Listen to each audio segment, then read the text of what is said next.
بسم اللہ الرحمن الرحیم۔ اس سورت کا نام ہے سورہ انفال۔ انفال کہتے ہیں مال غنیمت کو، مال غنیمت۔ اس سورت کے اندر غنیمت سے متعلق احکامات کا تذکرہ ہوگا، اور اس سورت میں تفصیلاً بدر کا واقعہ، فتح کا واقعہ، کفار کی شکست اور اللہ تعالیٰ کی نصرت کے حیرت انگیز اور ایمان افروز تذکرہ ہوگا۔ اس سورت کے دو حصے ہیں۔ سورت کا جو پہلا حصہ ہے اس میں مال غنیمت کا تذکرہ ہے، اور پھر 7 علتوں کا تذکرہ ہے، اور سورت کے دوسرے حصے میں قوانین کا تذکرہ ہے۔ جہاد سے متعلق اہم قوانین اللہ تعالیٰ نے دوسرے حصے میں بیان فرمائے۔ تو اب یہاں سورت کے پہلے حصے کا آغاز ہے، جس میں مال غنیمت کی تقسیم میں اللہ تعالیٰ کے حکم کے مطابق کرو، اور اس میں علل 7 کا بیان ہوگا، اور دوسرے حصے میں جہاد کے 5 قوانین کا تذکرہ ہوگا۔ یسألونک عن الانفال، کہ وہ لوگ سوال کرتے ہیں آپ سے غنیمتوں کے بارے میں۔ صحابہ اکرام کی طرف سے سوال تھا کہ مال غنیمت کا کیا حکم ہے، ہم خود استعمال کر سکتے ہیں یا نہیں، اللہ تعالیٰ کے نام پر کتنا حصہ دینا ہوگا، بیت المال میں کتنا جمع کرنا ہوگا، اور اس کی تقسیم کا طریقہ کار کیا ہوگا۔ سوال کرتے ہیں آپ سے غنیمتوں کے بارے میں۔ قل الانفال للہ والرسول، فرما دیجئے کہ غنیمتیں اللہ کے لیے ہیں اور اللہ کے رسول کے لیے، یعنی غنیمتوں میں اصل حکم اللہ اور اس کے رسول کا ہے، اور حقیقی ملکیت انہی کی ہے۔ اللہ نے اگر تمہیں دیا ہے، یہ اللہ کی طرف سے تمہارے لیے ایک انعام ہے۔ فاتقوا اللہ واصلحوا، اصول کامیابی، اصول کامیابی، کامیابی کے 3 اصولوں کا تذکرہ ہے۔ نمبر 1 اللہ سے ڈرو، نمبر 2 واصلحوا ذات بینکم، کہ تم اصلاح کرو آپس میں، اور نمبر 3 اللہ اور اللہ کے رسول کی اطاعت کرو اگر تم لوگ ایمان والے ہو۔ یہاں پہلا اصول بیان ہوا کہ اللہ سے ڈرو، کہ مال غنیمت میں کوئی کمی کوتاہی اور خیانت نہ ہو، یہ کیفیت دل میں مستحضر ہو کہ میرا رب مجھے دیکھ رہا ہے، اور اس لیے لڑو کہ اللہ کی رضا حاصل ہو، یہ مقصود نہ ہو کہ مال غنیمت مجھے مل جائے۔ وَأَصْلِحُوا، اس کے نیچے بِالْمَوَدَّةِ وَتَرْكِ النِّزَاعِ، بِالْمَوَدَّةِ وَتَرْكِ النِّزَاعِ، یعنی تم اصلاح کرو آپس میں محبت کے ساتھ اور جھگڑوں کو چھوڑ دو۔ مسلمانوں کو نقصان تب ہوتا ہے جب یہ آپس میں الجھ پڑے، آپس میں لڑنے لگ جائیں تو کفر خوش ہوتا ہے۔ نمبر 3 اللہ اور اللہ کے رسول کی اطاعت کرو۔ ان کنتم مؤمنین میں لفظ ان شک کے لیے نہیں ہے، بلکہ شوق دلانے کے لیے ہے، شوق دلانے کے لیے ہے، ترغیب کے لیے ہے کہ تم مومن لوگ ہو، لہٰذا اللہ رسول کی اطاعت کرو۔ انما المؤمنون الذین اذا ذکر اللہ، مومنین کاملین کے اوصاف، مومنین کاملین کے اوصاف، جب ایمان والوں کا تذکرہ ہوا تو اب اللہ رب العزت ان کے 5 اوصاف بیان کر رہا ہے۔ ایمان والوں میں 5 اوصاف ہوتے ہیں، اور پھر آگے ان کا انجام دنیاوی اور انجام اخروی کا تذکرہ ہوگا۔ انما المؤمنون الذین اذا ذکر اللہ، ایمان والے لوگ وہ ہوتے ہیں جب ان کے سامنے اللہ کا ذکر کیا جائے، وجلت قلوبہم، تو ان کے دل کانپ جاتے ہیں، تو ان کے دل کانپ جاتے ہیں۔ وَإِذَا تُلِيَتْ عَلَيْهِمْ آيَاتُهُ، اور جب ان کے سامنے قرآن کریم کی آیات تلاوت کی جائیں، زَادَتْهُمْ ایمانا، تو ان کا ایمان بڑھ جاتا ہے، اور وہ اپنے رب ہی پر بھروسہ کرنے والے ہوتے ہیں۔ الَّذِينَ يُقِيمُونَ الصَّلَاةَ، اور وہ نماز قائم کرتے ہیں، وَمِمَّا رَزَقْنَاهُمْ يُنْفِقُونَ، اور جو ہم نے دیا ہے اس میں سے وہ اللہ کے راستے میں خرچ کرنے والے ہیں۔ أُولَٰئِكَ هُمُ الْمُؤْمِنُونَ حَقًّا، انجام دنیاوی، یہی لوگ مومن ہیں یقینی طور پر۔ لہم درجات، انجام اخروی، اور ان کے لیے درجات ہوں گے ان کے رب کے ہاں، اور بخشش ہوگی، اور باعزت رزق ہوگا۔ اور باعزت ان کے لیے رزق ہوگا۔ ان آیات میں ایمان والوں کے 5 اوصاف کا تذکرہ ہے۔ تو وصف نمبر 1 کہ ایمان والے لوگ وہ ہیں کہ جن کے سامنے جب اللہ کا ذکر کیا جاتا ہے تو ان کے دل کانپ جاتے ہیں۔ نمبر 2 جب ان کے سامنے آیات تلاوت کی جاتی ہیں تو ان کا ایمان بڑھ جاتا ہے۔ نمبر 3 یہ اپنے رب پر بھروسہ کرنے والے ہیں۔ نمبر 4 یہ نماز قائم کرنے والے ہیں۔ نمبر 5 ہم نے جو انہیں رزق دیا ہے اس میں سے خرچ کرنے والے ہیں۔ ان کا انجام دنیاوی یہ ہے کہ یہ لوگ یقینی طور پر مومن ہیں اور آخرت میں ان کے لیے بلند و بالا درجات، بخشش اور عمدہ رزق ہوگا۔ یہاں اللہ تعالیٰ نے پہلا وصف یہ بیان فرمایا کہ جب بھی ان کے سامنے اللہ کا ذکر ہوتا ہے ان کے دل کانپ جاتے ہیں۔ وجلت کہتے ہیں اس ڈر کو جو عظمت کی وجہ سے ہو، وہ ڈر جو عظمت کی وجہ سے ہو۔ دیکھیں انسان سانپ سے بھی ڈرتا ہے، شیر سے بھی ڈرتا ہے، بسا اوقات بھیڑیے سے، کتے سے بھی ڈر جاتا ہے، لیکن یہ عظمت کی وجہ سے نہیں ہوتا۔ یہ خوف ہوتا ہے کہیں مجھے نقصان نہ پہنچا دے۔ اللہ کا ڈر وہ ہے جو انسان کے دل میں رب العالمین کی عظمت اور کبریائی کی وجہ سے ہو۔ تو جب اللہ کا ڈر ان کے دلوں میں آتا ہے، اور ان کی کیفیت کیا ہے، جب بھی قرآن پڑھا جائے تو ان کے ایمان میں اضافہ ہوتا ہے۔ زیادتم کے نیچے ایمان مضبوط ہوتا ہے، ایمان میں اضافہ ہوتا ہے یعنی ان کا ایمان مضبوط ہوتا ہے، یا نور ایمان میں اضافہ ہوتا ہے۔ نور ایمان، دیکھیں نفس ایمان تو نہیں بڑھتا، نفس ایمان جتنی چیزوں پر انسان نے ایمان لانا ہے وہ مکمل ہو چکی ہے، اب ایمان اس سے آگے بڑھتا بھی نہیں ہے اور ایمان اس سے نیچے گھٹتا بھی نہیں ہے۔ حضور کے دور میں چونکہ احکامات نازل ہو رہے تھے تو ایک حکم نازل ہوتا دوسرا ہوتا تو اس پر ایمان لاتے رہتے، ایمان بڑھتا رہتا۔ پھر نیا حکم آیا، اس پر ایمان لایا اور ایمان بڑھ گیا، پھر حکم آیا اور ایمان بڑھ گیا۔ اب شریعت مکمل ہو چکی ہے، لہٰذا اب کوئی ایمان آگے بڑھے گا نہیں اور ایمان گھٹے گا نہیں۔ اگر کوئی آدمی ضروریات دین میں کسی کا انکار کر دے گا تو کافر ہو جائے گا، ایمان سے ہی نکل جائے گا۔ ایسا نہیں ہے کہ ایمان کم ہو جائے گا، کم نہیں ہوگا، ایمان سے نکلے گا۔ تو ایمان میں اب نہ اضافہ ہوگا اور نہ ایمان میں کمی ہوگی۔ اس لیے امام ابو حنیفہ رحمہ اللہ فرماتے ہیں ایمان بسیط ہے، لا یزید ولا ینقص، نہ ایمان بڑھتا ہے نہ ایمان گھٹتا ہے۔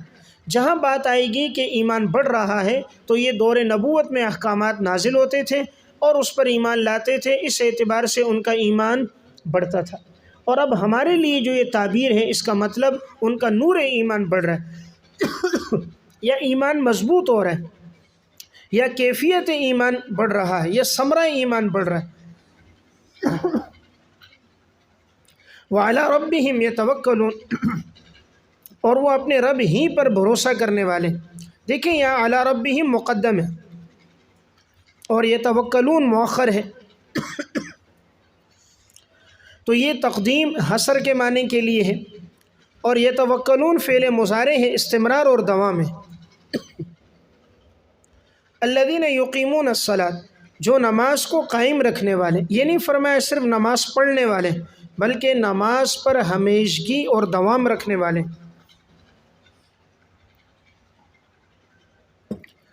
اور ہم نے جو انہیں رزق دیا وہ خرچ کرنے والے ہیں۔